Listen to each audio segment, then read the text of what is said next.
میں نے جو متعدد مواقع سے آیات مبارکہ آپ کو سنائی کہ ہر جگہ پر چوٹی کی چیز صبر ہے، آخری چیز جو بیان ہوتی ہے وہ صبر ہے۔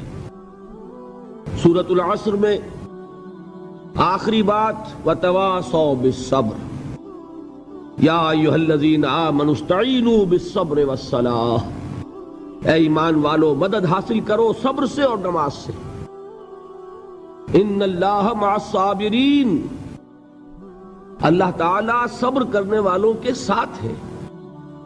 اور پھر آگے چل کر وبشر الصابرین الذین اذا اصابتهم مصیبۃ قالوا انا للہ وانا الیہ راجعون، اے نبی بشارت دیجئے، خوشخبری دیجئے ان صبر کرنے والوں کو کہ جن پر جب بھی کوئی تکلیف یا مصیبت نازل ہوتی ہے تو کہتے ہیں کہ ہم اللہ ہی کے ہیں اور اللہ ہی کی طرف ہمیں لوٹ جانا ہے۔ صبر کا مفہوم ہے اپنے آپ کو تھامنا، روکنا، برداشت کرنا، تحمل کرنا، اور جو بھی اپنا ایک طے شدہ مقصد ہے کسی بھی مخالفت سے بددل ہوئے بغیر، کسی بھی تکلیف یا مصیبت سے ہراساں ہوئے بغیر اس کی طرف پیش قدمی کیے چلے جانا۔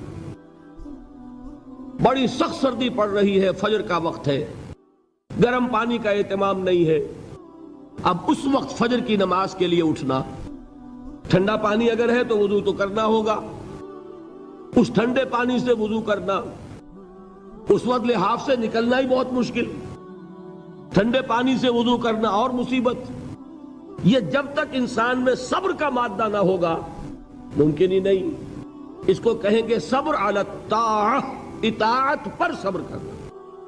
ناگواری محسوس ہو رہی ہے لیکن اس ناگواری کو برداشت کرتے ہوئے انسان اللہ کے حکم کے اوپر جمع رہے، اللہ کے حکم پر عمل کرے۔ یہ کیا ہے؟ یہ صبر ہے۔ اگر یہ صبر نہیں ہے تو ظاہر بات ہے کہ انسان اللہ کے اس حکم پر عمل نہیں کر سکے گا۔ صبر کا مادہ نہیں ہوگا تو آپ کام نہیں کر سکیں گے۔ اور اسی کا ایک دوسرا رخ ہے، جب آپ دعوت حق کے لیے کھڑے ہوں گے پہلا قدم کیا آتا ہے؟ استہزاء، تمسخر، مذاق اڑانا، جس کی میں مثال اب دینا چاہتا ہوں محمد الرسول اللہ صلی اللہ علیہ وسلم کی شخصیت سے۔ دیکھیے ہم کیا اور ہماری بساط کیا، ہم کیا مبلغ ہوں گے، کیا داعی ہوں گے، ہمارے اپنے دامن پر داغ ہوتے ہیں، لیکن یہ کہ محمد الرسول اللہ کے دامن پر کوئی داغ تھا؟ ان کو تو سارے مکے والے الصادق الامین کہتے تھے، نہایت محبوب شخصیت تھے، ان کے لیے تو جا صادق، جا الامین، یہ الفاظ سننے میں آتے تھے، آنکھوں کا تارا۔ لیکن جب آپ نے دعوت اب شروع کی، اب قرآن مجید میں دیکھیے کسی نے کہا مجنون ہو گئے، دماغ خراب ہو گیا، پاگل ہو گئے، اجی شاعر ہیں، کچھ شعر جوڑ لیتے ہیں ہم پر دھوس جماتے ہیں۔ کسی نے کہا ساحر ہیں، کچھ جادو سیکھ لیا ہے، یہاں تک کہ ایسے بدبخت بھی پیدا ہوئے، قرآن میں ہے ساحر کذاب، سحر کرنے والا جادوگر نہایت جھوٹا۔ یہ الفاظ کہے جا رہے ہیں کس کی شان میں؟ محمد الرسول اللہ صلی اللہ علیہ وسلم۔ قرآن میں نقل کیا گیا یا ایھا الذی نزل علیہ الذکر انک لمجنون۔ کبھی آپ نے اس کا ترجمہ سوچا؟ اے وہ شخص، دیکھیے تصور کیجئے حضور جا رہے ہیں، تشریف لے جا رہے ہیں، کسی دعوت میں ہے، تبلیغ میں، یا ویسے ہی تشریف لے جا رہے ہیں، اور کوئی ایک جمگھٹا ہے لوگوں کا، ادھر سے فقرہ آتا ہے، تیر کی طرح لگتا ہے دل میں جا کر محمد کے صلی اللہ علیہ وسلم۔ اے وہ شخص جس کا یہ خیال ہے کہ اس پر کوئی ذکر نازل ہو رہا ہے، ہمارے خیال میں تو تمہارا دماغ خراب ہو گیا ہے۔ یا ایھا الذی نزل علیہ الذکر انک لمجنون، کہا کہ نہیں کہا؟ اور یہ نہ سمجھیے کہ حضور صلی اللہ علیہ وسلم کے قلب مبارک کو تکلیف نہیں ہوتی تھی۔ میں قرآن سے ثابت کروں گا، میں کہیں کوئی کہانیاں بیان نہیں کرنا چاہتا۔ قرآن نے کہا ہے وَلَقَدْ نَعْلَمُ انک یضیق صدرک بما یقولون، اے نبی ہمیں خوب معلوم ہے صلی اللہ علیہ وسلم کہ جو کچھ یہ لوگ کہہ رہے ہیں اس سے آپ کا سینہ بھجتا ہے، یہ جو گھٹن ہوتی ہے، صدمہ ہوتا ہے۔ انک یضیق صدرک بما یقولون، ہمیں خوب معلوم ہے کہ جو کچھ یہ باتیں آپ کو سننی پڑ رہی ہیں، یہ کڑوی کسیلی باتیں، یہ جو فقرے چست ہو رہے ہیں، استہزاء ہو رہا ہے، تمسخر ہو رہا ہے۔ سورہ حجر میں ہے، ایک جگہ کھڑے ہوئے لوگ قرآن کا مذاق اڑا رہے ہیں، بھائی فلاں آیت تم لے جانا، فلاں آیت میری ہوگی، اس کے ٹکڑے کر رہے ہیں، اس کے ٹکڑے حصے بکھرے کر کے قیمہ بنا کر ان آیات کا تمسخر اڑا رہے ہیں۔ ایک جگہ قرآن مجید میں مذکور ہے کہ فرشتوں کا مذاق اڑ رہا ہے، بھائی یہ دیکھو محمد نے کہا ہے صلی اللہ علیہ وسلم کہ جہنم پر تو کل 19 فرشتے ہیں، علیہا 19 قرآن میں آیت نازل ہوئی۔ ایک پہلوان کہتا بھائی 10 کو تو میں سنبھال لوں گا، باقی 9 کا تم انتظار کر لو۔ یہ باتیں آ رہی ہیں حضور کے کانوں میں، کلام الہی کے ساتھ کیا سلوک ہو رہا ہے، مجھ پر کیا فقرے چست کیے جا رہے ہیں، مجھ پر جس طریقے سے استہزاء اور تمسخر کا رویہ اختیار کیا گیا ہے، دل بھج رہا ہے، دل میں صدمہ ہے۔ دیکھیے سورہ نون ہے، اور میرے نزدیک یہ دوسری وحی ہے جو حضور پر نازل ہوئی ہے، اس کی ابتدائی آیات، نون والقلم وما یسطرون ما انت بنعمت ربک بمجنون وان لک لاجرا غیر ممنون وانک لعلی خلق عظیم فستبصر ویبصرون بأیکم المفتون ان ربک هو یعلم بمن ضل عن سبیلہ وهو اعلم بالمہتدین۔ نون، قسم ہے قلم کی اور جو کچھ یہ لکھتے ہیں۔ اے نبی آپ اپنے رب کی نعمت سے مجنون نہیں ہیں۔ یہ کیوں کہا جا رہا ہے؟ حضور کو جو صدمہ پہنچا ہے وہی نازل ہوئی ہے دل جوئی کے لیے، تسلی کے لیے۔ آپ کیوں برا منا رہے ہیں؟ اے نبی آپ کیوں صدمہ اور رنج اور اندوہ محسوس کر رہے ہیں؟ ان بدبختوں کے کہنے سے کوئی آپ مجنون ہو جائیں گے؟ مانتا بے نعمت ربک بمجنون وَإِنَّ لَكَ لَأَجْرًا غَيْرَ مَمْنُونَ، آپ کو جو یہ صبر کرنا پڑ رہا ہے، آپ کو جو یہ جھیلنا پڑ رہا ہے، اس کی وجہ سے آپ کو وہ اجر ملے گا جس کا سلسلہ کبھی منقطع نہیں ہوگا۔ وَإِنَّكَ لَعَلَىٰ خُلُقٍ عَظِيمٍ، اور اے نبی آپ تو خلق عظیم کے حامل ہیں۔ آپ کا اخلاق، آپ کا کردار، آپ کی سیرت، آپ کی شخصیت میں طہارت، نفاست، پاکیزگی، آج تک دنیا نے کوئی پاگل، کوئی مجنون ایسا بھی دیکھا؟ یہ ساری باتیں اللہ تعالیٰ حضور کی دلجوئی کے لیے فرما رہے ہیں۔ اس سے آپ اندازہ کیجئے کہ کتنا صدمہ ہوتا ہوگا۔ یہی ہے، اس ساری چیز کو جمع کیجئے تو یہ چیز کیا ہے؟ وَاصْبِرْ عَلَىٰ مَا يَقُولُونَ وَاهْجُرْهُمْ هَجْرًا جَمِيلًا، صبر کرو اے نبی، صبر کرو اے محمد صلی اللہ علیہ وسلم، جھیلو اور برداشت کرو اس پر جو یہ کہہ رہے ہیں۔ یریدون لیطفئوا نور اللہ بافواہہم، یہ چاہتے ہیں کہ اللہ کے نور کو اپنے منہ سے بجھا دیں، پھونکے مار کے ہی بس۔ نور خدا ہے کفر کی حرکت پہ خندہ زن، پھونکوں سے یہ چراغ بجھایا نہ جائے گا۔ یریدون لیطفئوا نور اللہ بافواہہم واللہ متم نورہ ولو کرہ الکافرون، یہ چاہتے ہیں کہ اپنے منہ کی پھونکوں سے اللہ کے نور کو بجھا دیں، حالانکہ اللہ تعالیٰ تو اپنے نور کا اتمام فرما کر رہے گا، خواہ ان کافروں کو کتنا ہی ناگوار ہو۔ اس کی ترجمانی ہے نور خدا ہے کفر کی حرکت پہ خندہ زن، پھونکوں سے یہ چراغ بجھایا نہ جائے گا۔ یہی وجہ دیکھیے مکی صورتوں میں خود نبی اکرم صلی اللہ علیہ وسلم کو اتنے مختلف پیرایوں میں صبر کا حکم دیا گیا۔ کچھ مثالیں میں دے چکا ہوں، وَلِرَبِّكَ فَاصْبِرْ، اسی طریقے سے وَاصْبِرْ كَمَا صَبَرَ أُولُو الْعَزْمِ مِنَ الرُّسُلِ، اے نبی صبر کیجئے جیسے کہ صبر کیا ہمارے اولو العزم رسولوں نے۔ وَاصْبِرْ وَمَا صَبْرُكَ إِلَّا بِاللَّهِ، اے نبی صبر کیجئے اور آپ کا صبر تو اللہ ہی کے سہارے ہے۔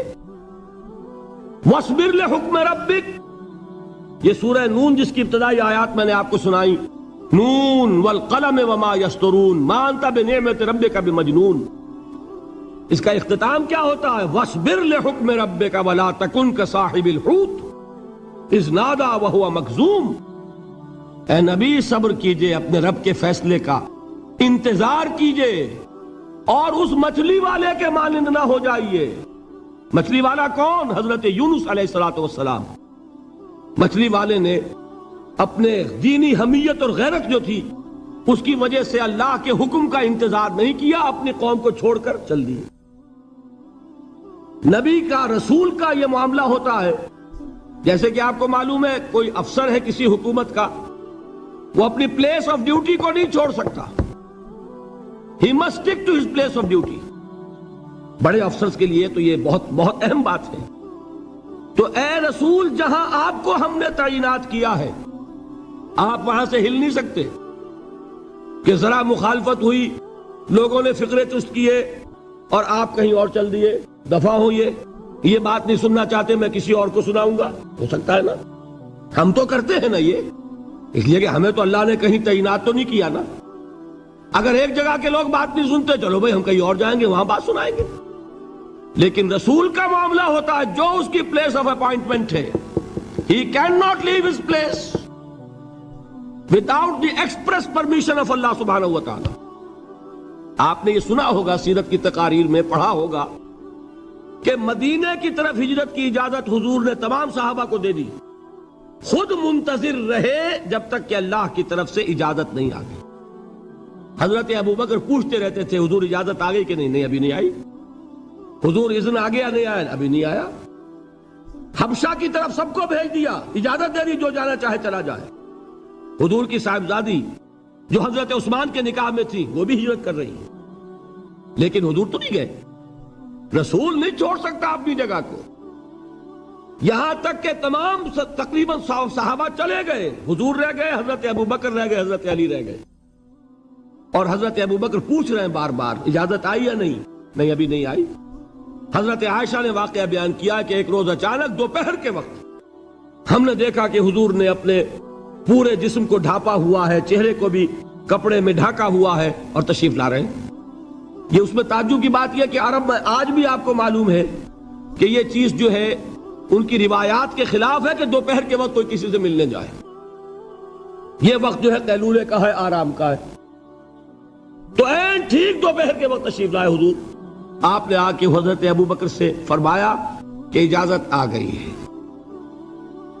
حضرت ابوبکر نے بہت خوش ہو کر ایک بات کہی، حضور میں نے 2 اونٹنیاں تیار کی ہوئی ہیں۔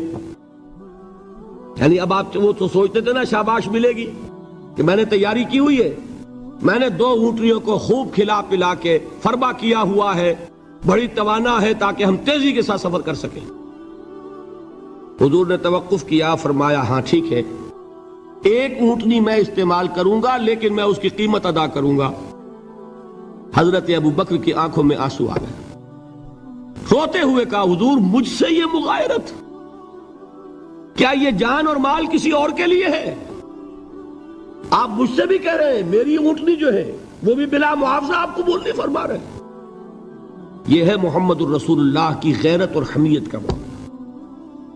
اب دیکھیے ایک بات عجیب ہے، یہ ربط اپنے ذہن میں رکھیے، اللہ تو صبر کی تلقین کر رہا ہے اپنے رسول کو، اور رسول یہی تلقین کر رہے ہیں اپنے صحابہ کو، صبر کرو، جھیلو، برداشت کرو، ہاتھ مت اٹھانا، کوئی جوابی کارروائی نہیں ہوگی، بلکہ اپنے اوپر جھیلو جو کچھ جھیلنا ہے، ڈٹے رہو، پیچھے مت ہٹنا، یہ صبر ہے، لیکن ہاتھ اٹھانے کی اجازت نہیں۔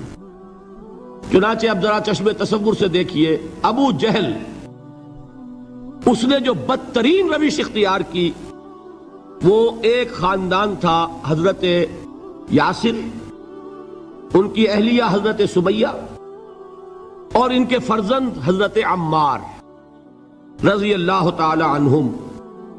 یہ غلام نہیں تھے، حضرت سمیہ تو کنیز تھیں لیکن یاسر غلام نہیں تھے۔ ان کی کہانی یہ ہے، واقعہ یہ ہے کہ یہ بہت نیک آدمی تھے۔ یاسر یمن کے باشندے، انہیں کو خواب میں بشارت ہوئی کہ نبی کا ظہور ہونے والا ہے مکے میں، جاؤ شاید ان کے قدموں تک پہنچ جاؤ۔ یہ یمن سے ترک وطن کر کے مکے آ گئے۔ ابو جہل کا ایک چچا تھا، بہت شریف النفس انسان، اس کے ساتھ معاہدہ کیا حلیف بن کر، اور وہ مکے میں رہنے لگے۔ اس لیے کہ یہ نوٹ کر لیجئے، مکہ اس وقت ایک قبیلے کا شہر تھا، صرف قریش۔ یا قرشی رہ سکتا تھا وہاں، یا قرشی کا حلیف، کہ اگر تو کسی قرشی نے آپ کو امان دی ہوئی ہے تو آپ رہ سکتے ہیں مکے میں، ورنہ نہیں۔ یا تیسرے قرشی کا غلام، غلام تو ملکیت ہی ہے اس کی، جیسے بھیڑ بکری ہے کسی قرشی کی، اسی طرح اس کے غلام ہے۔ یہ تین کیٹیگریز تھی انسانوں کی مکے میں۔ اسی کو نوٹ کیجئے کہ جو بیچارے غلام تھے وہ سب سے زیادہ ستائے گئے، اس لیے کہ غلاموں کے تو حقوق ہی کوئی نہیں تھے۔ بلال غلام تھے، ابو فقی غلام تھے، زنیرہ ایک کنیز تھی، ان کو جو ماریں پڑی ہیں اس کا آپ کو معلوم ہے۔ حضرت بلال کے ساتھ جو کچھ امیہ ابن خلف نے کیا، کہ جس طریقے سے کہ حیوانوں کی لاشیں جو ہے کھینچ کر گھسیٹ کر لے جائی جاتی ہیں، ان کی گردن میں رسی ڈال کر گھسیٹتے، اسی طریقے سے حضرت بلال کے گردن میں رسی ڈال کر ٹھیک دوپہر کے وقت مکے کی سنگلاخ گلیوں کے اندر گھسیٹا جاتا تھا۔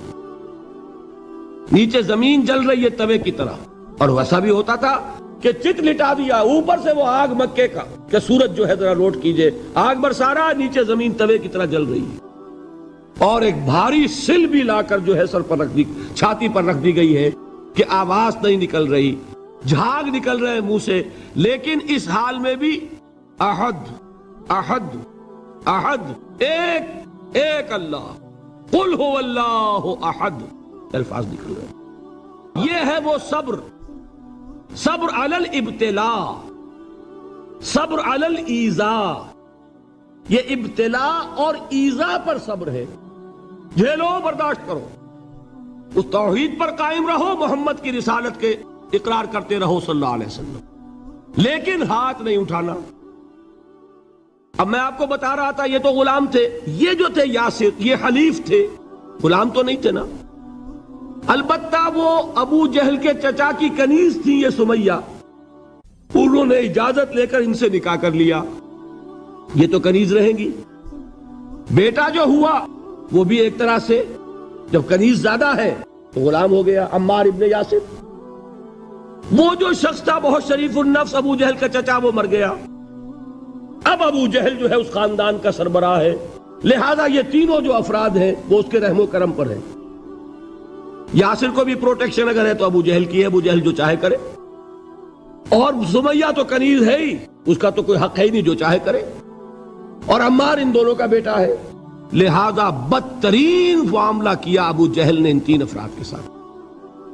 حضرت سمیہ کے ساتھ جو کچھ کیا گیا ہے آپ اس کا تصور نہیں کر سکتے۔ بالآخر جو شہید کیا ہے حضرت سمیہ کو، ایذائیں دے دے کے، سسکا سسکا کے، ان کے جسم کے نازک حصوں کو جلا کے، داغ دے کر، کہتا کیا تھا، ایک دفعہ کہہ دو کہ میرا جو یہ بت ہے یہ بھی الہ ہے، مان لو میں چھوڑ دوں گا۔ تنگ آ گیا، کسی طریقے سے ایک دفعہ کہہ دو پھر میں چھوڑ دوں گا۔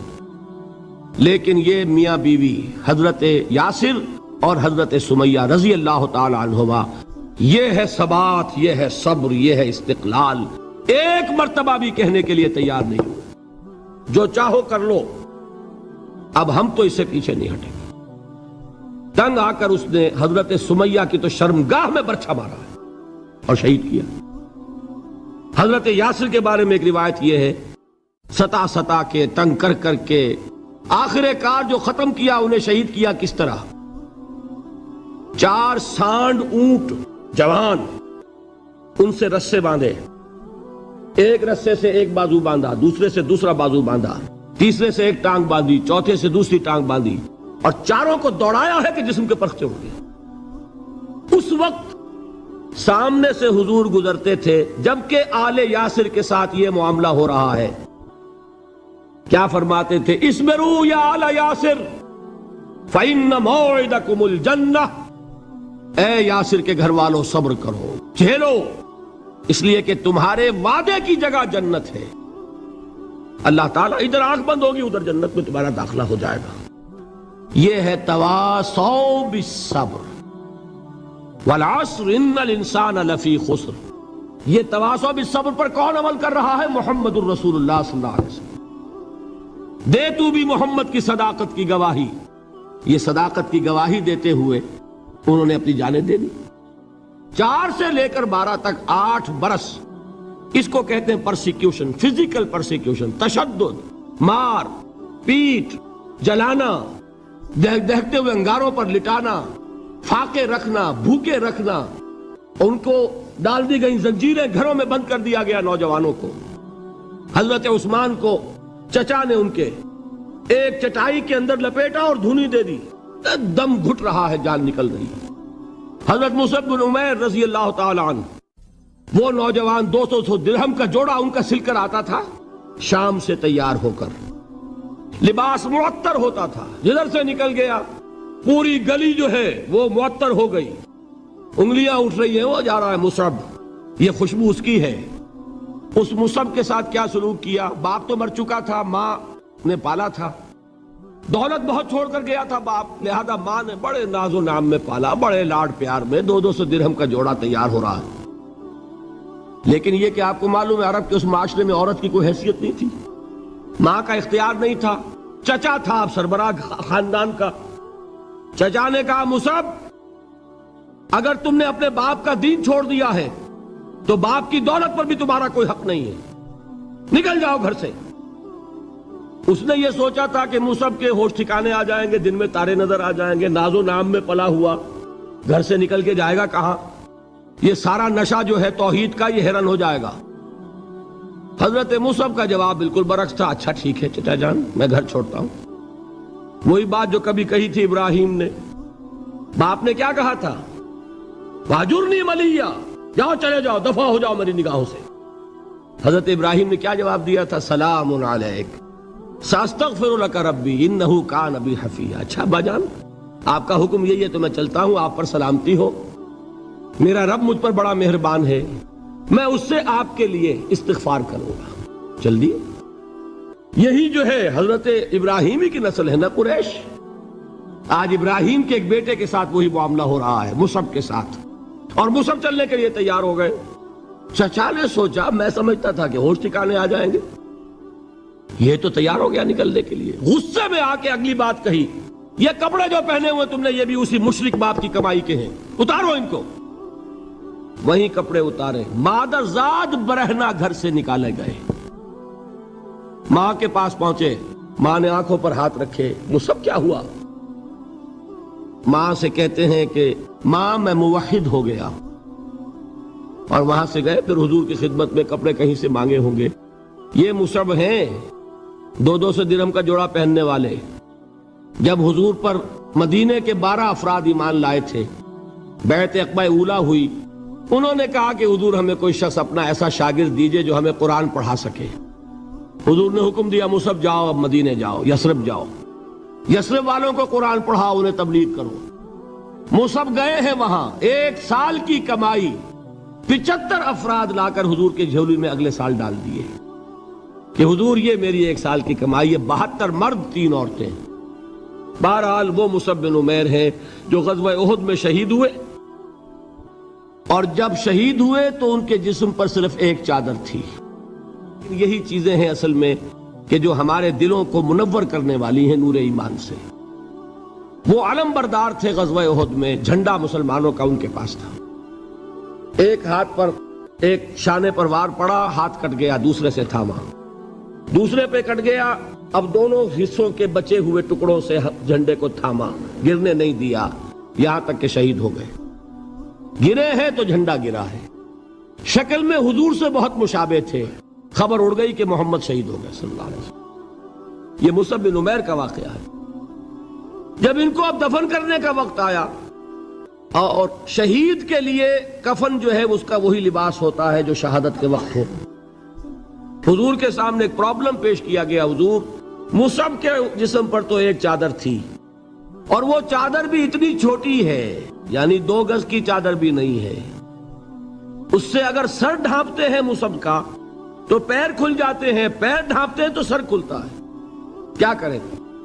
حضور نے فرمایا سر ڈھانپ دو چادر سے اور پیروں پر گھاس ڈال دو۔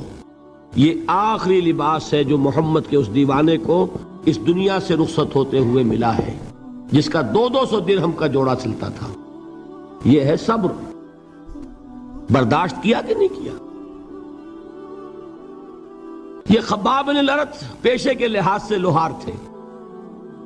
سوچئے ایک زندہ انسان کو دہتے ہوئے انگاروں پر لٹایا جا رہا ہے، ان انگاروں سے کھال جلی، کمر کی چربی پگھلی، اس پگھلنے والی چربی سے وہ انگارے ٹھنڈے پڑے۔ یہ سب کچھ جھیل رہا ایک شخص۔ سوچنے والوں نے سوچا نہیں ہوگا کیا جرم تھا ان کا، تو بڑا شریف آدمی ہے، بہت اچھا کاریگر ہے، وقت پر کام دیتا ہے، مناسب اجرت لیتا ہے، یہ کیا ہوا؟ یہ کوئی جرم نہیں، جرم صرف ایک ہے، ایک اللہ کو مانتا ہے اور محمد کے دامن سے وابستہ ہے صلی اللہ علیہ وسلم۔ فاستعینوا بالصبر والصلاۃ، مدد حاصل کرو کس سے؟ صبر سے اور نماز سے۔ ان اللہ مع الصابرین، جان لو کہ اللہ تعالیٰ صبر کرنے والوں کے ساتھ ہے۔ ولا تقولوا لمن يقتل في سبيل الله اموات، اور ہرگز نہ کہو اسے جو اللہ کی راہ میں قتل ہو جائے کہ وہ مردہ ہے۔ بل احیاء ولکن لا تشعرون، نہیں، وہ زندہ ہے لیکن تمہیں ان کا شعور نہیں ہے۔ اور سنیے اب یہ آیت اہم ترین ہے صبر کے موضوع پر۔ وَلَنَبْلُوَنَّكُمْ بِشَيْءٍ مِّنَ الْخَوْفِ وَالْجُوعِ وَنَقْصٍ مِّنَ الْأَمْوَالِ وَالْأَنفُسِ وَالثَّمَرَاتِ وَبَشِّرِ الصَّابِرِينَ، اور دیکھو ہم تمہیں آزمائیں گے۔ وَلَنَبْلُوَنَّكُمْ، ہم لازماً آزمائیں گے تمہیں، بِشَيْءٍ مِّنَ الْخَوْفِ، خوف کی کیفیت طاری کر کے، والجوع، بھوک، فقر اور فاقہ، ونقص من الاموال، مالی نقصان، والانفس، جانی نقصان، والثمرات، اور ثمرات، پھلوں اور میووں کا نقصان۔ میرے نزدیک یہاں پر ثمرات کا مفہوم ایک اور بھی ہے۔ ایک تو صاف تھا کھجور کی فصل تیار ہے، غزوہ تبوک جانے کا حکم مل گیا، کون اتارے گا؟ اور کھجور وقت پر اتری نہیں، برباد ہو جائے گی۔ یہ ہو رہا ہے نا میووں کا نقصان۔ اور میرے نزدیک یہاں یہ بھی ہے، بسا اوقات بہت سی محنتوں کا نتیجہ انسان دیکھتا ہے کہ ضائع چلا گیا، میں نے 10 سال محنت کی، حاصل کوئی نہیں نکلا۔ یہ ثمرات کیا ہے؟ محنتیں، محنتوں کے ثمرات کا ضیاع۔ کوشش آپ نے کی، قسمت کی خوبی دیکھیے، ٹوٹی کہاں کمن، 2-4 ہاتھ جب کے لبے بام رہ گئے۔ Be prepared. ایک شاعر کے یہ اشعار ہیں، یہ فصل امیدوں کی ہمدم اس بار بھی غارت جائے گی، سب محنت صبح و شاموں کی اب کے بھی اکارت جائے گی۔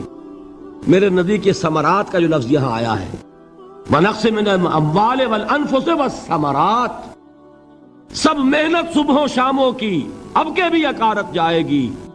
دھرتی کے کونوں کھدروں میں پھر اپنے لہو کی کھاد بھرو، پھر مٹی سینچو اشکوں سے، پھر اگلی رت کی فکر کرو، پھر اگلی رت کی فکر کرو، جب پھر ایک بار اجڑنا ہے۔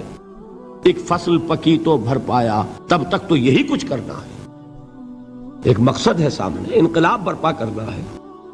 ایک کوشش ناکام ہو جائے کوئی پرواہ نہیں، نیکسٹ، پھر تیار رہو ناکامی کے لیے۔ ایسا نہ ہو جو انگریزی میں کہتے ہیں hope for the best but be prepared for the worst. ایسا نہ ہو کہ دوسری مرتبہ ناکام ہو کے بددل ہو جاؤ، تمہاری ہمتیں جواب دے جائیں، نہیں، پہلے سے تیار رہو کہ دوسری مرتبہ بھی ناکامی آئے تو آئے، لیکن جب تک کہ کامیابی حاصل نہیں ہوتی ہمیں یہ کام کیے چلے جانا ہے۔ دیکھیے سیرت میں آیا کہ نہیں یہ واقعہ؟ بدر میں مسلمانوں کو فتح ہوئی تو احد میں زک پہنچی کہ نہیں؟ 70 صحابہ شہید ہوئے کہ نہیں؟ اگر ان کی ہمتیں جواب دے جاتی تو گاڑی کیسے چلتی آگے؟ تو فرمایا وَلَنَبْلُوَنَّكُمْ بِشَيْءٍ مِّنَ الْخَوْفِ وَالْجُوعِ وَنَقْصٍ مِّنَ الْأَمْوَالِ وَالْأَنفُسِ وَالثَّمَرَاتِ، ہم تمہیں لازماً آزمائیں گے خوف کی کیفیت سے، فقر و فاقے کی کیفیت سے، بھوک سے، جان کے نقصان سے، مال کے نقصان سے، محنتوں کے حاصل کے ضائع ہو جانے سے۔ وَبَشِّرِ الصَّابِرِينَ، اور اے نبی بشارت دیجئے صبر کرنے والوں کو، الَّذِينَ إِذَا أَصَابَتْهُمْ مُصِيبَةٌ، وہ کہ جب ان پر کوئی تکلیف آئے، کوئی مصیبت آئے، کوئی آزمائش آئے، قَالُوا إِنَّا لِلَّهِ وَإِنَّا إِلَيْهِ رَاجِعُونَ، وہ یہ کہیں کہ ہم اللہ ہی کے ہیں، اللہ ہی کی طرف لوٹ جانا ہے۔ یہ وہی انداز ہے جو میں نے فارسی کا شعر سنایا تھا آپ کو کہ سرے تسلیم خم ہے جو مزاج یار میں آئے، وہ ہمارا مولا ہے، ہمارا آقا ہے، اگر اسے یہی منظور ہے تو ہمیں بھی یہی منظور ہے۔ میں نے تسلیم و رضا کی بات کی تھی نا، آپ کو کچھ شعر سنائے تھے، ایک شعر اور سنیے، اور یہ کس کا ہے؟ محمد علی جوہر کا۔ ایک مرتبہ جیل گئے، ان کی ایک بیٹی جوان بیمار ہوئی، فوت ہو گئی، باہر چھوڑا انگریز نے، جاؤ بھائی دفن کر دو بیٹی کو۔ دوسری مرتبہ جیل گئے، دوسری جوان بیٹی اسی مرض میں مبتلا ہوئی، اب یہ جیل میں ہے، خبر پہنچی کہ دوسری بیٹی کے اوپر بھی اسی مرض کا حملہ ہوا ہے۔ ایک نظم لکھی ہے جس کا آخری شعر یہ ہے، تیری صحت ہمیں منظور ہے لیکن اس کو نہیں منظور تو پھر ہم کو بھی منظور نہیں۔ یہ ہے، جب تک یہ کیفیت نہ ہو اس میدان میں آدمی ثابت قدم نہیں رہ سکتا کہ میرے رب کو اگر یہ منظور ہے تو یہی مجھے منظور ہے، اور تیری صحت ہمیں چاہیے تو ضرور، لیکن ہمارے رب کو منظور نہیں تو ہمیں بھی منظور ہے۔ راضی برضائے رب۔ وَبَشِّرِ الصَّابِرِينَ الَّذِينَ إِذَا أَصَابَتْهُمْ مُصِيبَةٌ قَالُوا إِنَّا لِلَّهِ وَإِنَّا إِلَيْهِ رَاجِعُونَ، نہ شود نصیب دشمن کے شود ہلاک تیغت، سر دوستہ سلامت کے تو خنجر آزمائی۔ اولئک علیہم صلوات من ربہم ورحمہ، یہی ہے وہ لوگ جن پر ان کے رب کی طرف سے عنایتیں ہیں اور رحمتیں ہیں۔ وَأُولَئِكَ هُمُ الْمُهْتَدُونَ، اور یہی ہے وہ لوگ جو کامیاب ہونے والے ہیں، ہدایت پانے والے، ہدایت یافتہ۔ وَالصَّابِرِينَ فِي الْبَأْسَاءِ وَالضَّرَّاءِ وَحِينَ الْبَأْسِ، اور صبر کرنے والے، اصل نیکی ان کی ہے، جسمانی تکلیفوں میں صبر کرنے والے، فقر اور فاقے میں صبر کرنے والے، اور جنگ کے وقت صبر کرنے والے۔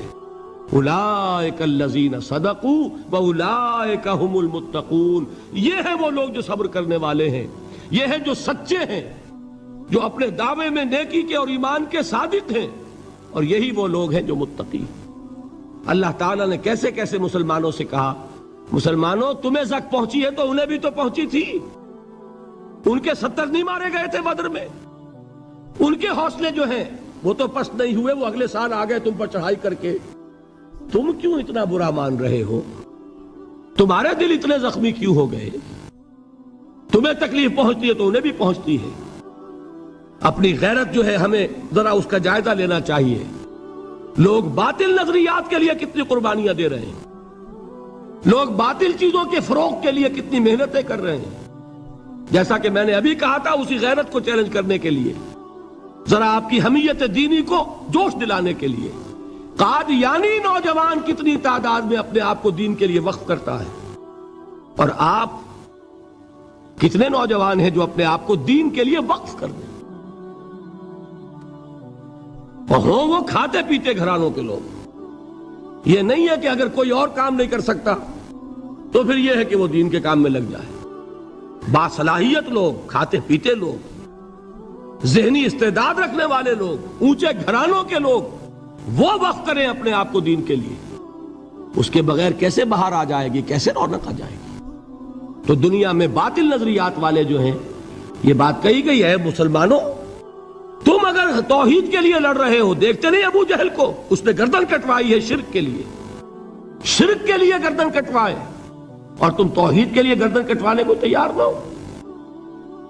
اس نے گردن کٹوائی کہ نہیں کٹوائی؟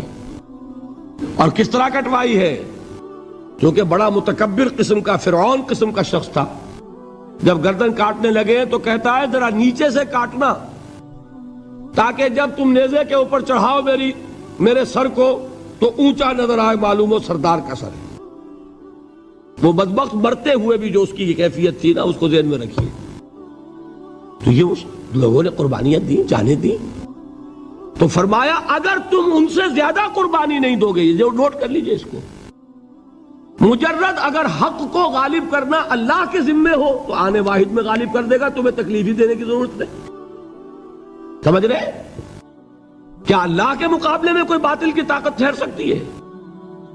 یہ تمہارے ایمان کا امتحان ہے، یہ تمہارے خلوص کی آزمائش ہے، یہ تمہارے امتحان کا ثبوت درکار ہے کہ اللہ تعالیٰ دیکھنا چاہتا ہے تم اس کے لیے اپنی جانیں قربان کرنے کو تیار ہو کہ نہیں، تم اس کے لیے تن من دھن لگانے کو تیار ہو کہ نہیں۔ اور یہ جان لو کہ اگر کفار اور مشرکین اور ملحدین اور باطل نظریات والے وہ جو کچھ قربانیاں اپنے باطل نظریات کے لیے دے رہے ہیں، ان سے زیادہ اگر تم نہیں دو گے تو حق غالب نہیں ہوگا۔ انہوں نے جو صبر کیا ہے اپنے باطل نظریات پر، اگر تم اس سے زیادہ صبر کا ثبوت نہیں دو گے اپنے اس حق پر تو حق غالب نہیں ہوگا۔ اس لیے فرمایا یا ایھا الذین آمنوا اصبروا وصابروا، نہ صرف یہ کہ صبر کرو بلکہ صبر میں اپنے دشمنوں سے آگے نکلو، ان کے صبر سے بڑھ کر صبر کرو۔ ورابطوا، مرابطہ کہتے ہیں چوکس رہنا، ہوشیار، پہرا دو، ایسا نہ ہو کہ دشمن جو ہے غفلت میں تمہارے اوپر کوئی حملہ جو ہے کر بیٹھے۔ واتقوا اللہ، اور اللہ کا تقوی اختیار کرو، لعلکم تفلحون، تاکہ تم فلاح پاؤ۔ یہ ہے حضرات تواصوا بالصبر۔ میں نے عرض کیا تھا ہر جگہ پر آپ کو چوٹی کی بات صبر ملے گا۔ آیت الکرسی، آیت البر جو میں نے آپ کو سنائی آخر میں، والصابرین فی الباساء والضراء وحین الباس، حامیم السجدہ، وما یلقاها الا الذین صبروا وما یلقاها الا ذو حظ عظیم۔